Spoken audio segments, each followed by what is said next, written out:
حسین من عبادنا بلند الصلوات۔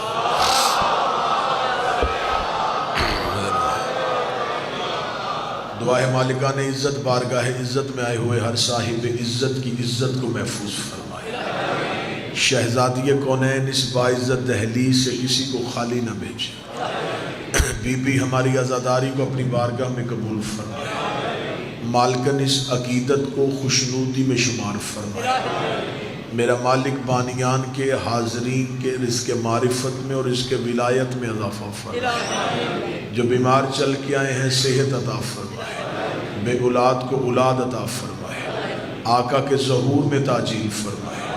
مرنے سے پہلے کربلا کی زیارت نصیب فرمائے۔ دعائیں قبولیت تک پہنچائیں۔ سہارا درود کر لیں بلند آواز سے صلی اللہ علیہ وسلم۔ آواز ڈبل ہو رہی ہے، اجازت ہے ذکر شروع کیا جا سکتا۔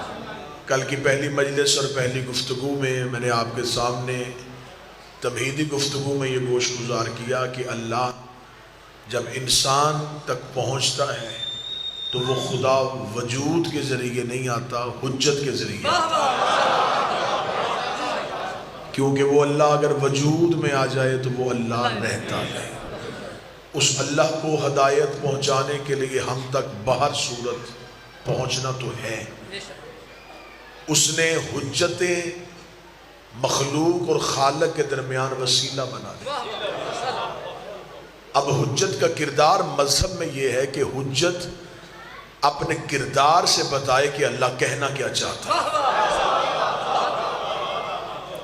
حجت اللہ کی نشانی ہے۔ ہر دور کی ہر حجت نے زمانے میں آ کے اللہ کا تعارف کروایا۔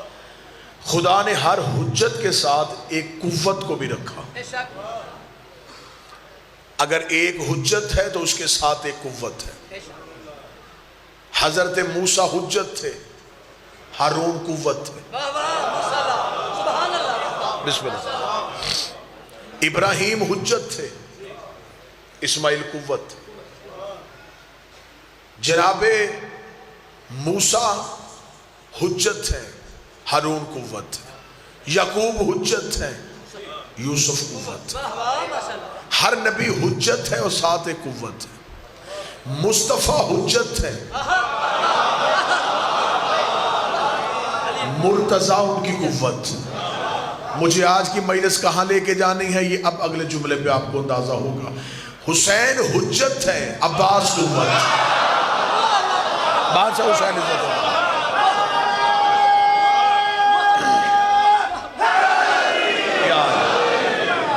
قوت کا کام ہے حجت کے حفاظت اور خلافت۔ جہاں حجت خاموش ہو وہاں قوت بولے گی۔ اللہ حجت کو اختیار دیتا ہے، حجت قوت کو اختیار دیتا ہے۔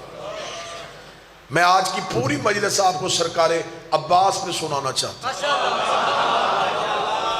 اور بادشاہ کی زندگی کے وہ راز پڑھنا چاہتا ہوں جس رازوں سے شاید ابھی تک میری قوم کی نسل واقف نہ ہو سکی۔ چند جاہل یہ سمجھتے ہیں کہ شاید 14 میں عباس نہیں تو عباس معصوم نہیں۔ عباس عصمت کے ہر درجے پہ فائز۔ حضرت عباس کی عصمت کی دلائل تو میں چھت تک انبار لگانے کے لیے تیار ہوں۔ پہلی دلیل آپ کی سماعتوں کو ہدیہ کرتا ہوں۔ معصوم کا لباس سوائے معصوم کے کوئی نہیں پہنتا۔ حضرت عباس ابن عبد المطلب یہ نبی اور علی کے چچا ہیں۔ یہ رسول کی تدفین کے بعد مولا علی کے گھر آئے۔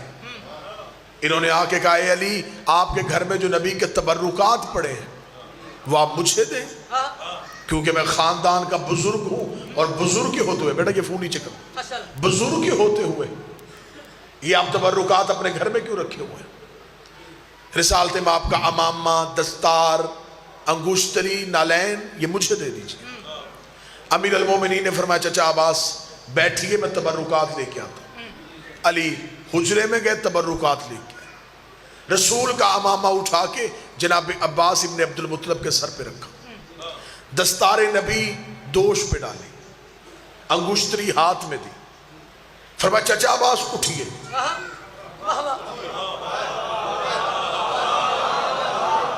کتب متفقہ اس بات پہ مکمل طور پہ متفق ہے کہ حضرت عباس ابن عبدالمطلب نے ضعیفی میں جوانی کا زور لگایا، اپنی جگہ سے ہل بھی نہ سکے.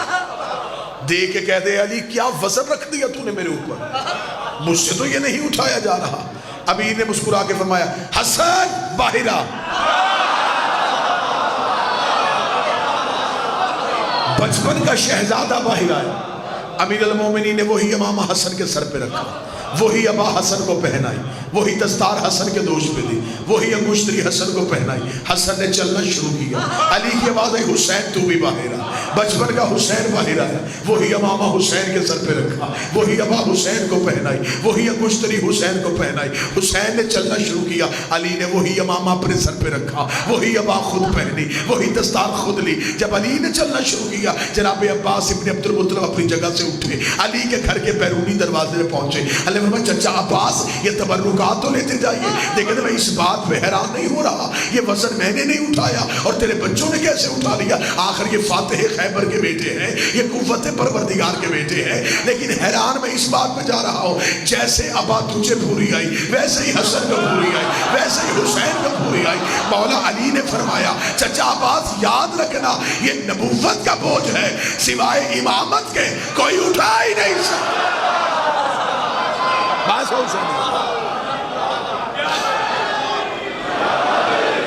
معصوم کا لباس سوائے معصوم کے کوئی نہیں پہنے. اگر عباس معصوم نہ ہوتے تو صفین میں علی کا کرتا نہ پہنتے.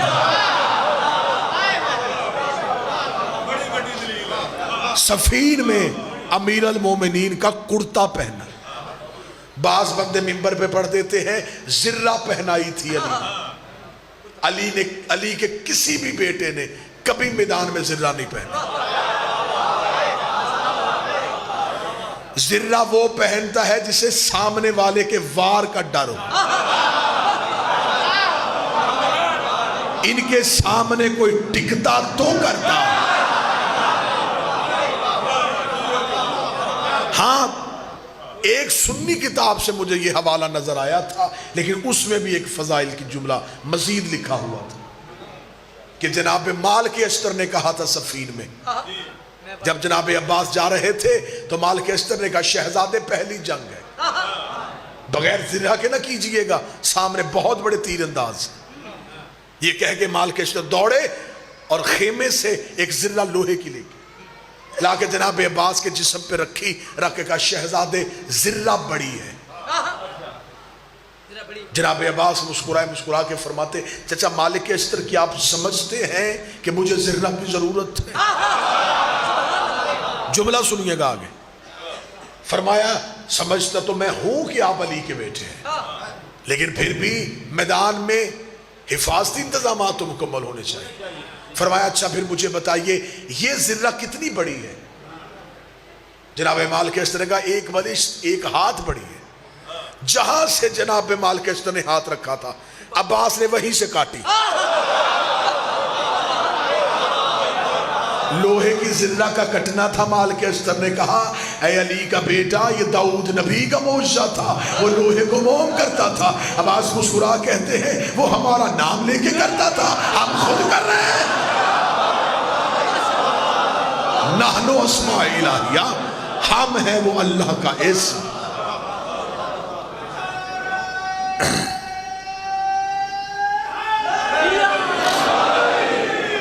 حضرت عباس کی عصمت کی دوسری دلیل معصوم کو غسل ہمیشہ معصوم دیتا ہے،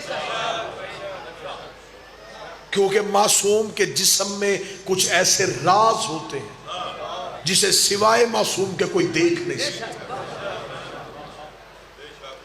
اس لیے رسالت مآب نے بھی فرمایا تھا اے علی میرے غسل میں اگر کوئی میرا غلام شریک ہونے لگے تو اسے نہ ہونے دینا ورنہ اندھا ہو کے نکلے گا. معصوم کو غسل ہمیشہ معصوم دیتے. عباس معصوم نہ ہوتے تو حسن کے غسل میں شریک نہ ہوتے. سید الساجدین کی زندگی میں سجاد زندہ تھے لیکن عباس غسل میں شریک تھے۔ تیسری دلیل، جناب سیدہ نے عباس کو بیٹا کہا اور جناب حسن نے وصیت نامے میں لکھوایا تھا حسین اگر میرے بعد فدق ملے اس میں عباس کی اولاد کا حصہ رکھنا، اس لیے کہ یہ ہماری ماں کا بیٹا۔ چوتھی دلیل، عباس کلو نہ محمد میں آتا ہے۔ اس سے بھی اگلی وزنی دلیل دینے لگا ہوں ذکر العباس کتاب کے حوالے سے۔ یہ حدیث آپ نے بہت دفعہ سنی ہے، نبی نے کہا اول ہونا محمد، آخر ہونا محمد، اوسط ہونا محمد، اول بھی محمد، آخر بھی محمد، اوسط بھی محمد۔ نبی نے یہ نہیں کہا پہلا آخری، اوسط کا لفظ ہے، درمیان والا محمد۔ اوسط عربی زبان میں کہتے ہیں وسط کو، وسط کہتے ہیں نصف کو۔ اگر میں لغت کے اعتبار سے دیکھوں تو جو ترازو نہیں ہوتا جسے آپ اپنی زبان میں تکڑی بولتے ہیں، اس کے اوپر ایک لکڑی کا ہینڈل لگا ہوتا ہے جو دونوں ترازوؤں کو برابر رکھتا ہے، اس لکڑی کے ہینڈل کو عربی میں اوسط کہتے ہیں، جو دو پلڑوں کو برابر رکھے اسے اوسط کہتے ہیں۔ نبی نے کہا میرا اوسط بھی محمد ہے۔ اگر ہم 12 میں اوسط ڈھونڈے 6 ادھر چلے گئے، 6 ادھر چلے گئے، اوسط نظر نہیں آتا۔ میں 14 میں آؤں تو 7 ادھر چلے گئے، 7 ادھر چلے گئے، اوسط پھر نظر نہیں آ رہا۔ ذکر العباس عبدالرزاق المکرم کی کتاب کا حوالہ جعفر صادق سے پوچھا گیا مولا آل محمد کا اوسط کون ہے؟ فرمایا ہمارا عباس ہمارا اوسط ہے۔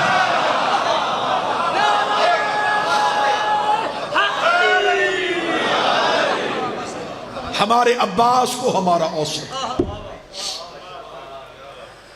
سخی کے دودھیال کا تعارف تو آپ نے لاکھوں دفعہ سنا، آج مجھے سنو غازی کے ننہال کون؟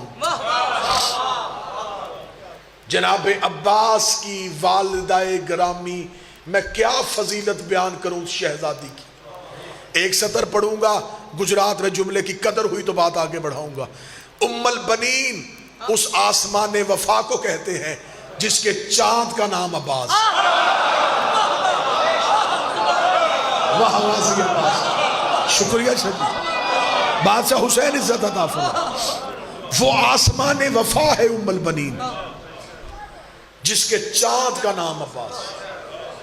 ہر ماں کی خواہش ہوتی ہے اللہ مجھے چاند سا بیٹا دے، چاند نہیں چاند سا، اور جس کی گود میں ہی چاند آ جائے۔ ان پڑھوں کے گھر میں پڑھا لکھا ہونا کمال نہیں،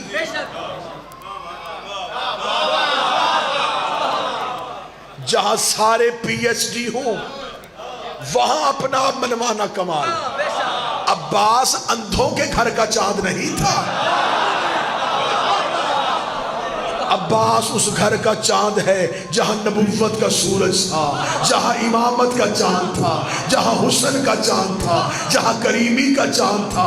اتنے سورج اور چاندوں کے درمیان اپنے آپ کو بنی ہاشم کا چاند کہلوانا عباس کی حیثیت۔ کمرے بنی ہاشم، والدہ گرامی جناب فاطمہ کلابیہ، کنیت بی بی کی ام البنین، لقب بی بی کا ام الکرامہ، کرامتوں کی ماں۔ موضوع پسند ہے یا نہیں ہے؟ ایک معلوماتی مجلس آپ کو سنانا چاہتا ہوں سرکار عباس کے حوالے سے۔ جناب عباس کی والدہ گرامی ام البنین، جناب ام البنین کے والد محترم حزام، ماں کا نام سامہ بنت سہیل، دادی کا نام آلہ بنت شہید۔ یہ وہ برگزیدہ ترین خاندان تھا کہ جناب ام البنین کے نانا ان کو عرب کہتے تھے ام الانسان، نیزوں سے کھیلنے والا، نیزوں سے کھیلنے والا۔ یہ خاندان شروع سے بہادر ہے۔ عرب میں دو خاندان مشہور تھے، بنی کلاب، بنی ہاشم۔ کس میں؟ بہادری میں۔ اس خاندانوں کی عربوں میں ایک نشانی تھی، ان کے گھر کے جانوروں کے گلے میں رسی نہیں ہوتی تھی۔ کلابی اور ہاشمی اپنا گھوڑا، خچر، اونٹ باندھتے نہیں تھے، گلے میں رسی نہیں ہوتی تھی، یہ چھوڑتے تھے۔ لوگ ان کے جانوروں کو ایسے رستہ دیتے تھے جیسے سرداروں کو دیا جاتا۔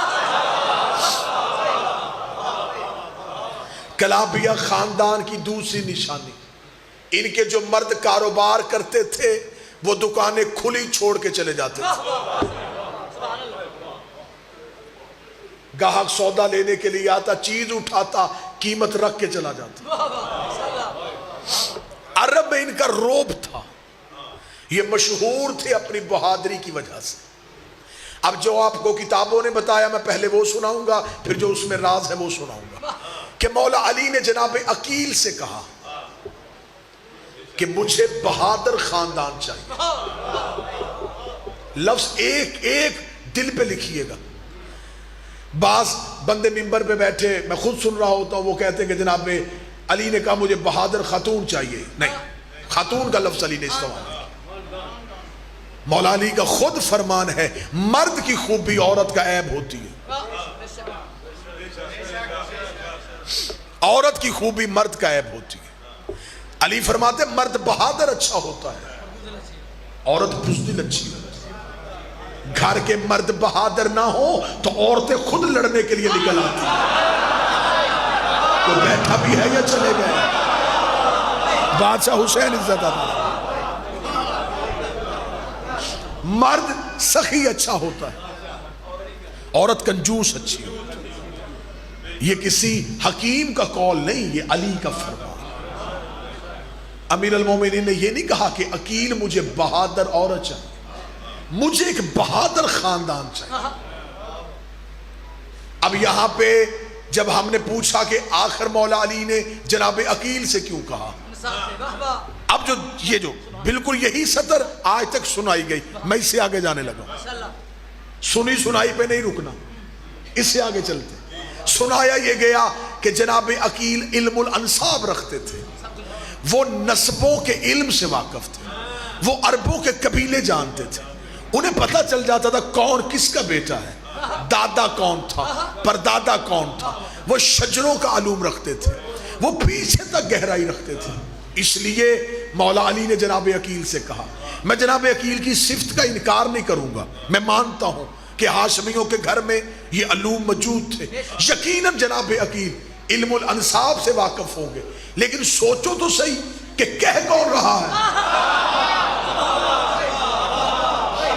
جناب عقیل کی عزت تو ہے کہ وہ علم الانساب سے واقف ہے، کہہ کون رہا ہے؟ علی، اور یہ وہ علی ہے جس کی تلوار شجریں جانتی ہے۔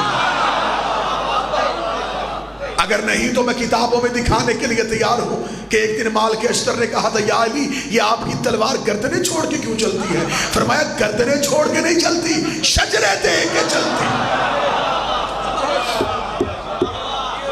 جس کی پشت میں 7ویں میں مومن ہو، یہ اٹھ جاتی ہے اس مومن کی وجہ سے کہ اس کی نسل میں کوئی مومن آ رہا، یہ اٹھ جاتی ہے، یہ اٹھ جاتی ہے۔ پیچھے سے کوئی بھی مومن آ رہا، یہ اٹھ جاتی ہے۔ اب بھی پتہ نہیں چلا کہ علی لڑ کیوں نہیں رہا تھا، نہیں قدر نہیں کی آپ نے، شاید آپ کو محمد بن ابی بکر کی معرفت ہی نہیں ہے۔ لہٰذا جو کام علی کی تلوار کرتی تھی، مولا علی نے جناب عقیل سے کیوں کہا؟ اگر آپ مجھ سے کوئی پڑھا لکھا جواب لے تو میں پڑھا لکھا جواب دینے لگا ہوں۔ مولا علی کا جناب عقیل سے رشتے کا کہنا بالکل اسی طرح ہے جیسے اللہ نے پوچھا تھا موسیٰ تیرے ہاتھ میں کیا ہے. مولا حسین جو علم نواز بندے بیٹھے, جو علم دوست احباب بیٹھے, بالکل ایسے ہی ہے جیسے اللہ نے موسیٰ سے پوچھا تیرے ہاتھ میں کیا ہے. پتہ اللہ کو بھی تھا کیا ہے. اللہ عصا نہیں پوچھنا چاہتا تھا, اللہ عصا کا قصیدہ سننا چاہتا تھا. موسیٰ نے بھی قصیدہ شروع کر دیا. موسیٰ نے کہا یہ میرا عصا ہے, اس سے میں بکریاں ہانکتا ہوں, اس سے میں پتے جھاڑتا ہوں, اس سے میں تکیہ بنا کے سوتا ہوں, اس پہ چادر ڈال کے خیمہ بنا دیتا ہوں. اللہ نے صرف پوچھا تھا کیا ہے, موسیٰ نے قصیدہ شروع کر دیا. اللہ نے پوچھا کیا ہے, موسیٰ نے قصیدہ شروع کر دیا. ایک بندہ بولے صدر کی قدر کرنا, فرشتوں نے صرف پوچھا تھا چادر کے نیچے کیا ہے, خدا نے قصیدہ شروع کر دیا. ہم فاطمہ تو وابوہا وبالوہا وبنوہا. یہ زہرا کا باپ,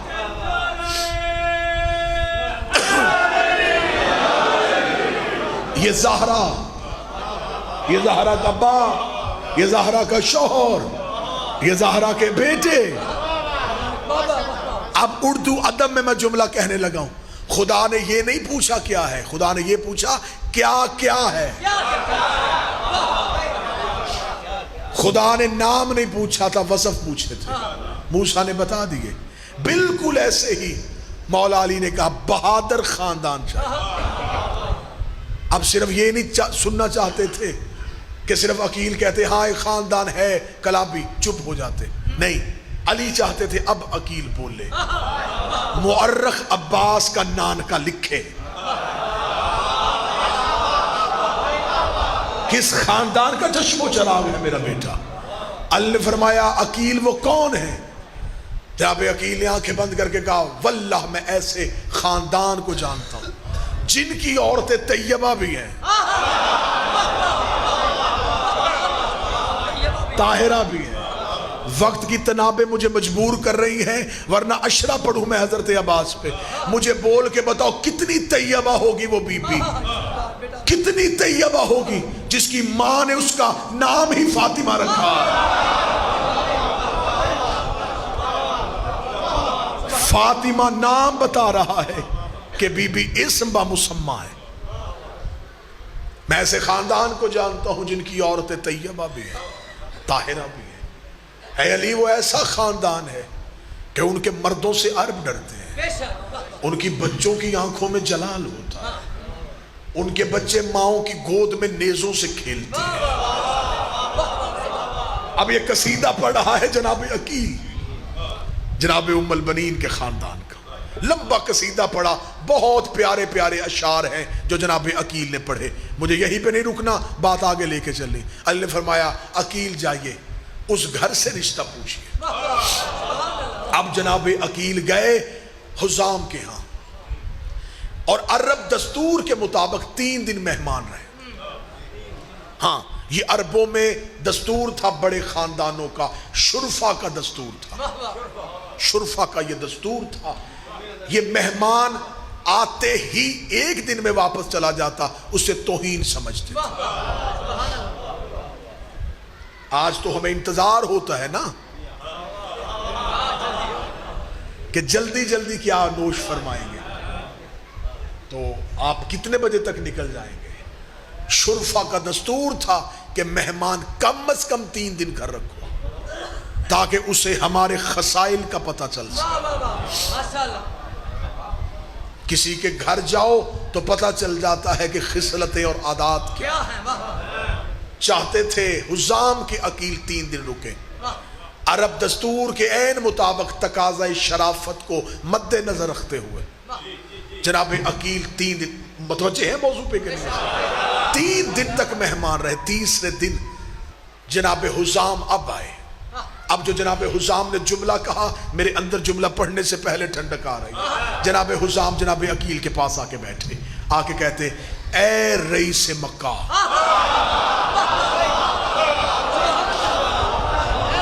یہ ہے 2 بڑے خاندان, اے رئیس مکہ, اے متولی کعبہ, اے امیر بطحا، اے خاندان بنو ہاشم کے چشم و چراغ، اے ذریت ابراہیم، اے شجرہ طیبہ کے میٹھے ثمر، ہائے ہائے ہائے، اے عربوں کے دلارے خاندان کے فرد، زحمت گوارا کی ہے، میرے قبیلے میں آنے کی وجہ پوچھ سکتا ہوں؟ جناب عقیل نے سر اٹھا کے کہا اے بنی کلاب کے سردار، اے عربوں کو بہادری کے فن سکھانے والے حزام، اے وہ حزام جس کا نام عرب کے بہادر اپنی تلوار کے قبضے پہ لکھتے ہیں، اے کبھی بھی مظلوم پہ حملہ نہ کرنے والوں، ظالم کو ہمیشہ اس کی عبرتناک انجام دینے والے خاندان کے فرد۔ اگر قصیدہ وہاں سے پڑھا گیا تو قصیدہ ادھر سے بھی پڑھا گیا۔ پڑھنے کے بعد اب جناب عقیل بولے ہم چاہتے ہیں عرب کے دو بڑے خاندان اپنی قرابت کو اب رشتہ داری میں تبدیل کریں۔ میں چاہتا ہوں کہ میں اپنے خاندان کے کسی ایک فرد کا عقد تمہارے خاندان میں کروں۔ چہرے پہ یوں رونق آئی حسام کے، کہنے لگا خاندان بنو ہاشم میں تو ہر فرد ہی اعلیٰ ہے، ہر فرد کی شخصیت ہی علیحدہ ہے، کیا میں پوچھ سکتا ہوں کہ آپ کسی مخصوص شخص کی بات کر رہے ہیں؟ اتنا کہنا تھا یا عقیل مسکرائے؟ جملہ پڑھوں گا دیواریں بولیں گی۔ عقیل مسکرا کہتے ہم چاہتے ہیں کہ ہم اپنے بھائی علی کا عقد تمہارے قبیلے میں کرے۔ علی کا نام آنا تھا، حسام اٹھا، سر سے تاج پھینکا، سر سجدے میں رکھ کے کہتا میرے اللہ تیرا شکر ہے، میرے گھر اس کا رشتہ آیا ہے جو تیرے گھر آیا ہے۔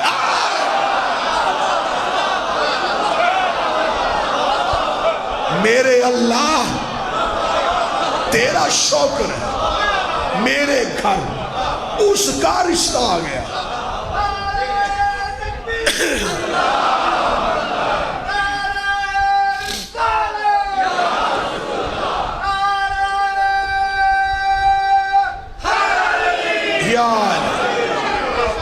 موضوع پسند ہے سرکار؟ میرے گھر اس کا رشتہ آ گیا جو تیرے گھر آیا۔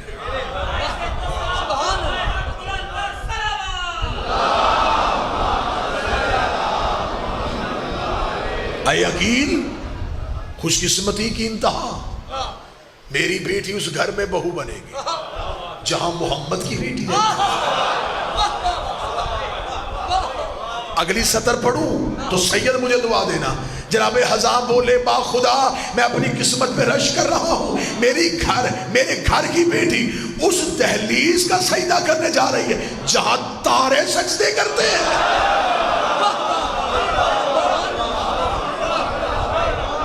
یہ کہہ کے پھر حزام بولے، حزام بول کے کہتے واہ خدایا تو نے کرم کی انتہا کر دی، ہم تو کرواتے تھے مردوں سے غلامی، ہم کرواتے تھے عرب کے لوگوں سے غلامی، تو نے قسمت پہ کیا مہربانی کی، آج میری بیٹی وہاں جائے گی جہاں ملائکہ نوکری کرتے۔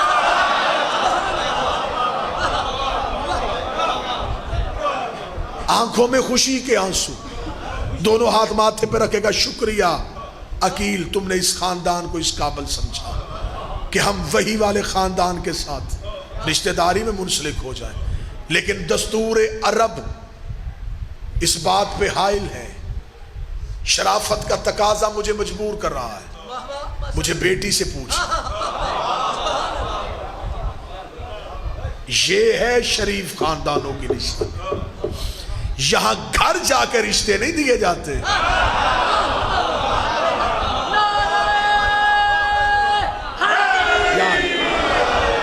یہاں منتیں کر کے رشتے نہیں دیے جا رہے۔ اتنے بڑے خاندان کا فرد بیٹھا اور باپ کہہ رہا ہے کہ میں بیٹی سے پوچھوں۔ گھر کے اندر آئے، جناب فاطمہ کلابیہ کی ماں سے کہا پردے کا انتظام کرو، میں بیٹی سے بات کرنا چاہتا ہوں۔ گھر کے اندر پردہ لگا، حزام پردے کے باہر بیٹھے، جناب فاطمہ کلابیہ پردے کے اندر بیٹھے۔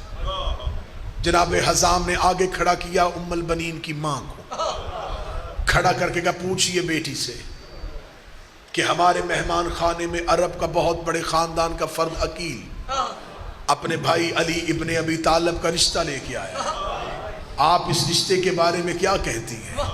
اب سطر سننا اور دلوں میں عباس کی مودت کو سمندر بنا دینا، اتنا کہنا تھا کہ جناب فاطمہ کلابیہ پردے کے پیچھے سے بولی، دیکھے کہتی اے اماں جان، ہمارے خاندان کی مستورات کو یہ خبر نہیں ہوتی کہ ہمارے مہمان خانے میں کون مہمان ٹھہرا ہوا ہے، ہم اس بارے میں کبھی دلچسپی نہیں لیتی کہ ہمارے مردوں سے کون مرد ملنے کے لیے آیا ہے، مجھے اس بات سے غرض نہیں کہ 3 دن سے وہ کون سا باعزت فرد ہے جو ہمارے گھر کا مہمان بنا ہوا ہے، لیکن اماں میں یہ جانتی ہوں آج تیسری رات ہو گئی، ہر رات ایک بی بی میرے حجرے میں آ رہی ہے، ہر رات ایک بی بی میرے حجرے میں آ رہی ہے، اماں میں اس کے چہرے کی زیارت سے محروم تھی، اماں یہ جو کل والی رات گزر گئی ہے جب وہ بی بی میرے حجرے میں آئی، اماں مجھے عزت قبیلہ کی قسم ہے وہ بی بی اکیلی تو نہیں تھی، اس کا ایک پلو مریم نے اٹھایا ہوا تھا، ایک حوا نے اٹھایا ہوا تھا، ایک آسیہ نے اٹھایا ہوا تھا،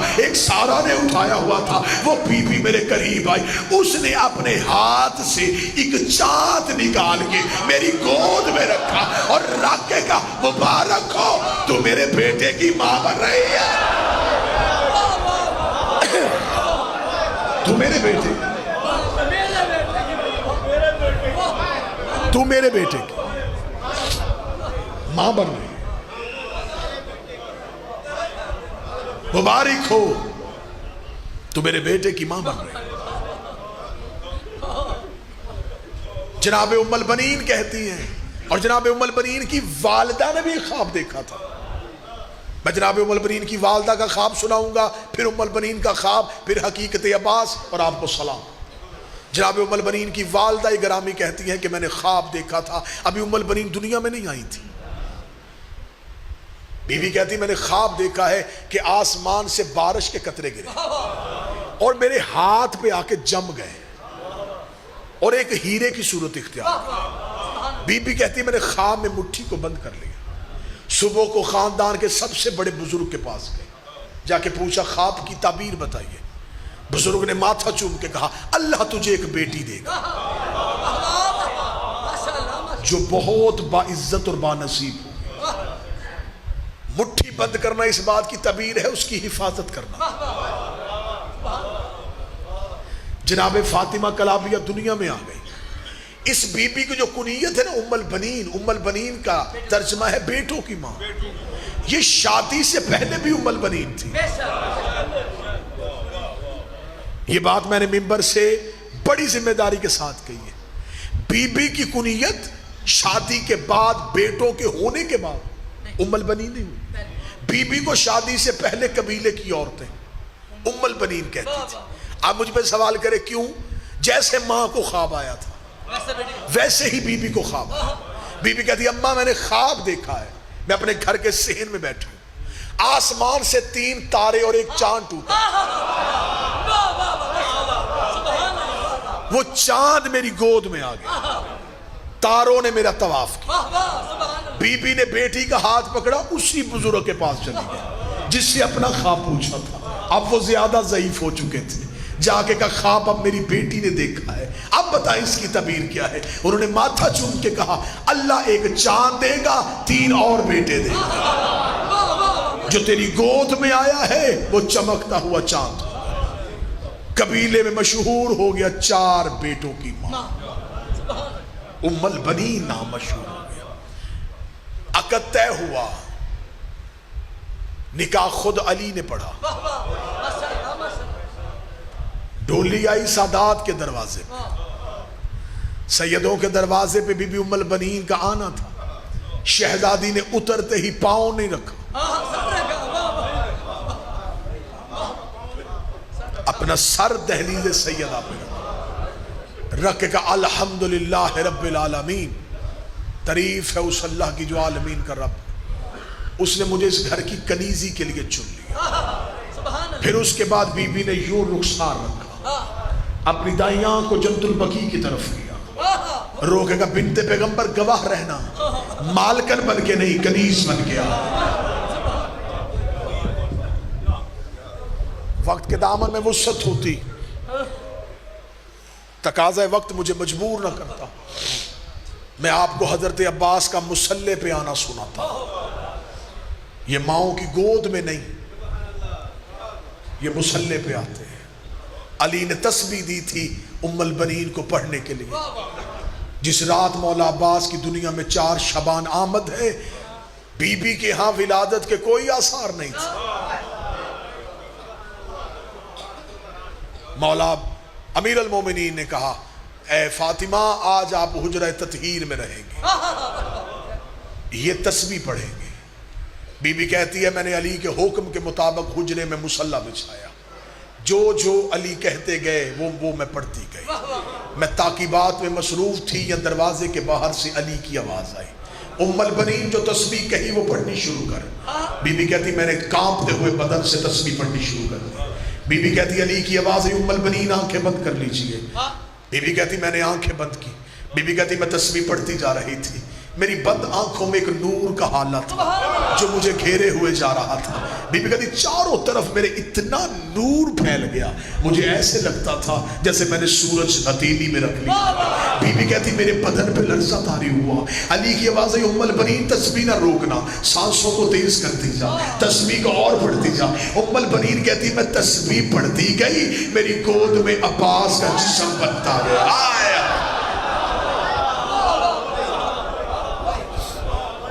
بی بی کہتی میں نے آنکھیں کھولی تو میرے مصلی پہ ایک بچہ سجدے میں تھا، جو سر رکھ کے کہہ رہا تھا اشہد ان علی ولی۔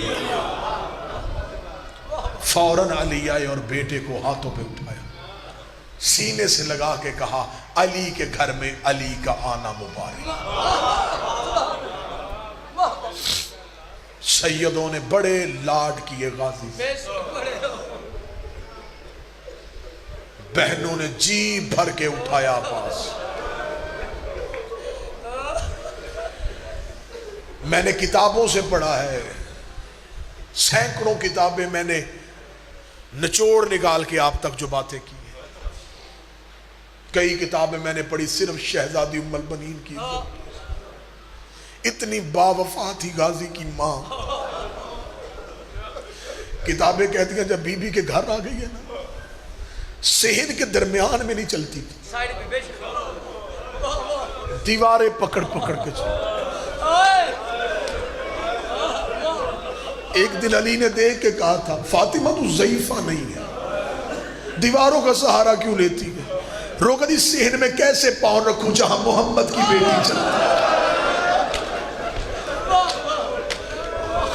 اور مجھ سے نہیں چلا جاتا، میں نکرانی ہوں، میں کنیز۔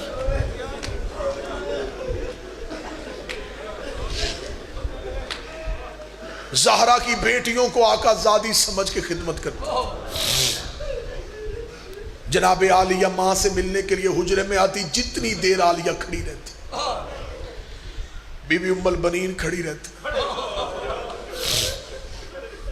ام البنین کی گود میں عباس آ گیا، عالیہ نے حسن سے زیادہ پیار کیا، حسین سے بھی زیادہ پیار کیا۔ اتنا عباس گھر میں نہیں چلا جتنا بہن کے ہاتھوں میں رہا۔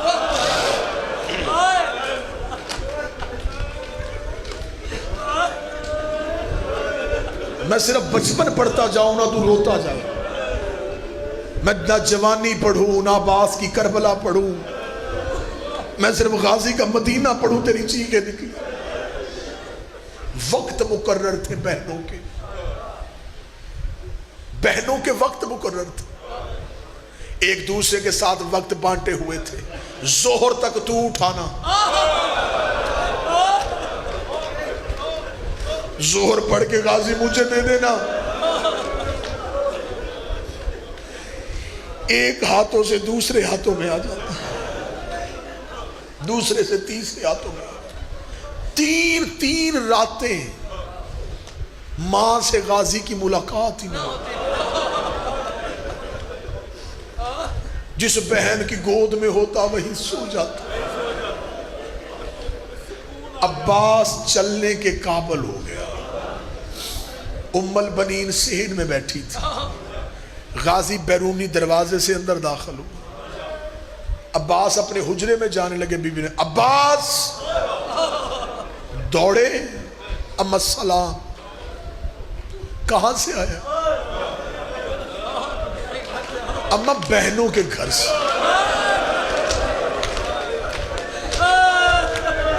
ام البنین کے چہرے کی حالت بدل گئی. شانوں سے پڑھ گئی. کون بہنیں؟ اما زینب بہن, اما کلثوم بہن. غازی تو بچہ تھا میں چپ رہی, اب تو بڑا ہو رہا ہے. خبردار, وہ تیری بہنیں نہیں, وہ تیری آقا ذاتیاں ہیں.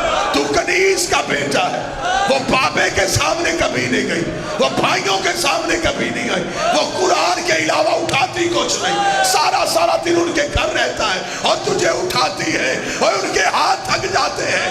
عباس نے ہاتھ جوڑے, رو کے مجھے پہلے کیوں نہیں بتایا, میں نگرانی کا بیٹا.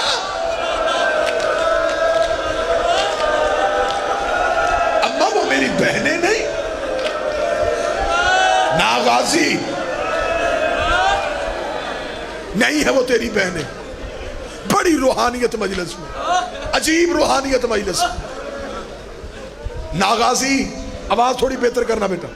ناغازی وہ تیری بہنیں نے, وہ تیری آقا ذات ہی ہے. چپ غازی, اب بہنوں کے بغیر رہ بھی نہیں سکتا. حکم بھی ماں نے کر دیا. تکیے پہ سر رکھ کے لیٹ گیا. سوچتا رہا میری بہنیں نہیں, میں نگرانی کا بیٹا, میں کنیز کا بیٹا. رات گزر گئی. غازی بہن کے گھر نہ گیا. تہجد پڑھ کے فجر کی تعقیبات سے اٹھی علی کی. کہتی کلثوم بھڑکا رہا اور میرا جگر پھٹ رہا ہے. وہ پوری رات گزر گئی, غازی گھر نہیں آیا. بی بی روتی ہوئی ام البنین کی حویلی میں گئی. صحن میں جا کر دی عباس. تڑپ کے اٹھا, دروازے میں بہن دیکھی, دوڑا. جب قریب گیا وہیں پہ رک گیا. ادب کے ہاتھ باندھے, سر کو جھکایا. بی بی زمین پہ بازو پھیلا کے بیٹھی. غازی دور کھڑا ہو گیا. بی بی کہتی غازی غازی غازی. رو کے جی مرشد زادی, جی آقا زادی, جی سید زادی. بی بی رو کے کہتی مجھے بہن کہہ, اور تو مجھے بہن کہتا تھا. رو کے کہنے لگا مجھے نہیں پتا تھا, میں تیری کنیز کا بیٹا. عباس یہ درس کس نے دیا؟ ماں نے بتایا. میں کنیز کا بیٹا. اٹھی علی کی بیٹی. اچھا تو کنیز کا بیٹا, میرے گھر کیوں آتا رہا؟ تجھے نہیں پتا میں بابے کے سامنے نہیں جاتی؟ تجھے نہیں پتا میں حسن کے سامنے نہیں جاتی؟ کیوں آتا رہا میرے گھر؟ اب سنو گے, تڑپو گے. قدموں میں گر کے کہتا جو آتا رہا معاف کر, اب نہیں آؤں گا. جو آیا وہ آیا. بی بی اب غازی نہیں آئے گا, اب کہلواؤں گا تو نوکر. بس پھر زندگی گزرتی گئی. ہر وقت حسین کے پیچھے سایہ بن گیا. ایک دن مولا حسین اپنے حجرے میں مصلی پہ تھے. مولا نے آواز دی عباس جلدی آ. جی مولا. اتنی جلدی غازی آیا, حسین رو پڑے. عباس کا بدن کانپا. مولا کوئی غلطی؟ فرمائے آج بلایا, اتنی جلدی آ گیا. ایک وقت میں بلاتا رہوں گا, غازی تو آئے گا نہیں. یہ ہے موجزہ علی کی بیٹی, یہ موجزہ علی کی بیٹی. ابھی میں نے شہادت شروع ہی نہیں کی. ایک وقت آئے گا میں بلاؤں گا, تو نہیں آئے گا. کتابیں کہتی چپ. عباس باہر چلا گیا. 3 راتیں غازی سویا نہیں. حسین مسجد میں جاتے پیچھے, حسین گھر آتا پیچھے. حسین حجرے میں چلے جاتے، دروازے پہ سر رکھا کے بیٹھ، آنکھیں کھلی رہتی، 3 راتیں فضا دیکھتی رہی، جا کے عالیہ سے کہتی شہزادی 3 راتیں ہو گئی، میں جب بھی جاتی ہوں نا حسین کے حجرے میں، دروازے پہ غازی جاگ رہا ہوتا، بی بی زینب دربی، ابا بلا میرا عباس۔ عباس بی بی کے حجرے میں آیا، سر چکا ہوا، جی بی بی سر اٹھا، غازی نے سر اٹھایا، آنکھیں کھول، غازی نے آنکھیں کھولی، بی بی نے آنکھوں کی سرخی دیکھی، سویا کیوں نہیں؟ بی بی حسین نے کہا تھا میں بلاؤں گا تو نہیں آئے گا، یوں عباس کی کلائی پہ ہاتھ رکھا، علی کی بیٹی نے جلال میں حسین کے حجرے میں گئی، رو کہی کیوں کہا تو نے میرے غازی کو کہ تو بلائے گا اور یہ نہیں آئے گا؟ حسین نے بازو پھیلائے، رو کے کہا غازی مدینہ نہیں ہونا، کربلا کا جنگل، تو نے زندہ نہیں ہونا، تیرے بازو کلا۔ اور میرا شیر اور سیدوں کی طاقت، کتنا پڑھوں میں آواز؟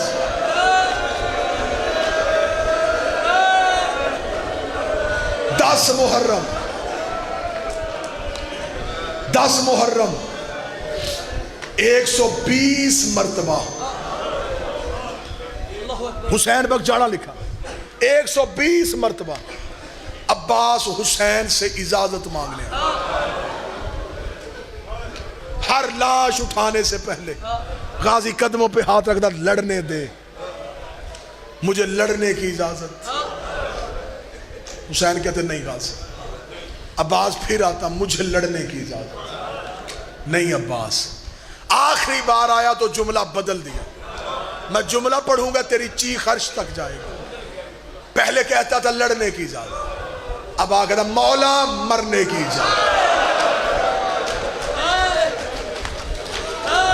مرنے کا نام آنا تھا، حسین نے چہرہ دیکھا، رو کے کہا تو میری فوج کا سپہ سالار ہے، دائیں بائیں دیکھا تھا وہ فوج کہاں ہے جس کا میں سپہ سالار ہوں، اور میری آنکھوں کے سامنے اور میرے لائق شاگرد مارے گئے، کہاں ہے وہ فوج؟ کس فوج کا میں سپہ سالار ہوں؟ مولا مجھے اجازت موت کی چاہیے۔ اب غازی لڑے گا نہیں، اب کیا لڑنا، اب نہ قاسم رہا نہ اکبر رہا، اب مرنے دے۔ حسین نے کہا اجازت میں نہیں دوں گا، کون دے گا؟ جس نے پالا ہے۔ لیا قرآن گجرات والوں رکھو میرے سر پہ، عالیہ نے صرف اکبر نہیں پالا، عباس بھی عالیہ نے پالا، قاسم بھی عالیہ نے پالا، اونو محمد بھی عالیہ نے پالے۔ تو ہائے کہے تو میں جملہ پڑھوں، پوری کربلا پال کے جوان کی ہے زینب،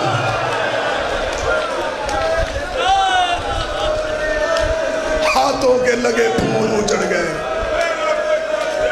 پوری کربلا پال کے جوان کی ہے زینب۔ جا جس نے پالا اس سے اجازت مانگ۔ مدینے کے رواج کے مطابق جیسے فقیر سیدوں کے دروازے پہ آواز دیتے تھے، غازی نے بازو رکھا زینب کے حجرے کے باہر، خیمے کے باہر آواز دے گا السلام علیکہ یا اہل بیت نبوہ و مادن و رسالہ، اوے نبوت کے گھر والوں، وہ غریب کا سلام قبول کرو۔ جو اندر سے بی بی نے آواز دی میری بہنیں روئے گی، بی بی رو کہتی علیکہ السلام شاہ حجاب زینب، اوے میرا سلام ہو بہن کے برکے، اوے بہن کی چادر، میرا سلام۔ عباس بی بی کے خیمے میں آیا، غازی کیوں آیا ہے؟ بی بی مرنے کی اجازت۔ علی کی بیٹی نے سر سے لے کے پاؤں تک غازی کو دیکھا، پھر پاؤں سے لے کے سر تک دیکھا، رو کہتی صدقت امیر المومنین، صدقت امیر المومنین، صدقت امیر المومنین، سچ کہا تھا میرے بابے نے، سچ کہا تھا میرے بابے نے، سچ کہا تھا میرے بابے نے۔ غازی رو کہتا بی بی کیا کہا تھا؟ 21 رمضان کو ملنے گئی تھی، بابے نے کہا تھا زینب چادر ہٹا، میں نے ہٹائی، میری کلائیاں چومی، میں نے روکے گا کلائیاں کیوں چوم رہا ہے؟ روکے گا ایک وقت آئے گا ان ہاتھوں میں رسیاں پہنائی جائیں گی۔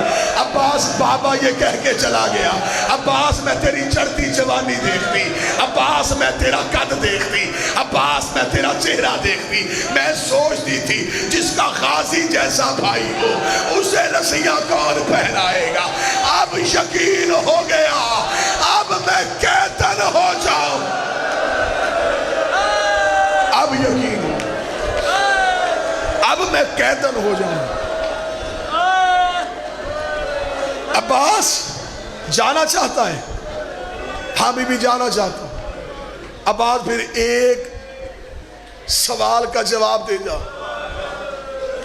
جو بی بی نے پوچھا، ہمارے پرانے قدیم ذاکرین اسے بند کی صورت میں پڑھا کرتے تھے، شاید اردو میں وہ درد نہ آئے لہٰذا میں بزرگوں کے لہجے میں پڑھ دیتا ہوں۔ وہ رو کے کہتے ہیں زینب نے عباس کے کرتے میں ہاتھ ڈالا، رو کے دی بھینی دا مان سلامت رہا، ایک منت ہمشیر تے لائی وج کل ملنے نی زیور کہہ دیا تے کی میں پاوڑے ہر سمجھائی وج کی میں ٹرنائیں سوڑیاں گلیاں وج میرے ٹور کے ویر بکھائی وج کی میں بولنا نال شرابی دے۔ اے غازی اے مجھے بتا، اے درباروں میں کیسے جانا، اے بازاروں میں کیسے،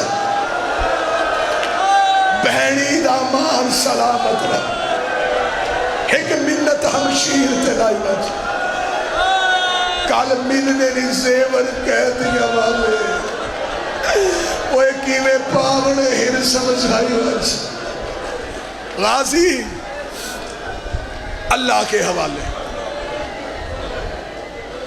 عباس روتے ہوئے خیمے سے باہر آئے، 7 ودے ہیں غازی کے، میں 2 بھی پڑھوں تو جگر پھٹ جائے۔ مقصد قوم مارنی نہیں، آنسوؤں کی خیرات لینی۔ مجھے بادشاہ حسین کی عزت کی قسم، ورنہ کتابوں میں جو عباس کی شہادت پڑھی ہے، بابا جی مجھے بطول کے پہلو کی قسم ممبر سے پڑھی نہیں جا سکتی، نہیں پڑھی جا سکتی ممبر سے۔ تیری آنکھوں میں آنسو نہ، یہ کیسے ہو سکتا ہے؟ رکھ علماء کے سر پہ قرآن، قد کتنا تھا غازی کا، گھوڑے کی زین پہ بیٹھتا تھا، پاؤں زمین پہ آتے تھے۔ اب مجھے بطول کی چاہتا کہ تو روئے یا نہ روئے، آج کربلا میں جا کے دیکھ عباس کی اتنی سی قبر ہے۔ ام البنین جب پہلی بار بیٹے کی قبر پہ آئی تھی، بی بی نے جناب باکر سے کہا تھا، باکر میرے غازی کا قد تو لمبا تھا، اس کی قبر چھوٹی کیوں ہے؟ باکر نے ماں کو گلے سے لگایا، روکا جتنا ملا اتنا لے آیا، جتنا ملا اتنا لے آیا۔ اتنے جملے کے بعد میں ممبر چھوڑ دوں گا، تیرا جگر جانے، شام کی ملکہ جانے، رکھ میرے سر پہ قرآن۔ جب حسین عباس کی لاش کی طرف گیا، کتوں نے حسین کے آنے سے پہلے عباس کی لاش کو کاٹا، کاٹنے کے بعد عباس کے ٹکڑے ہوا میں اڑائے، اڑا کے کہنے لگے مار دیا تیرا غازی، مار دیا تیرا عباس۔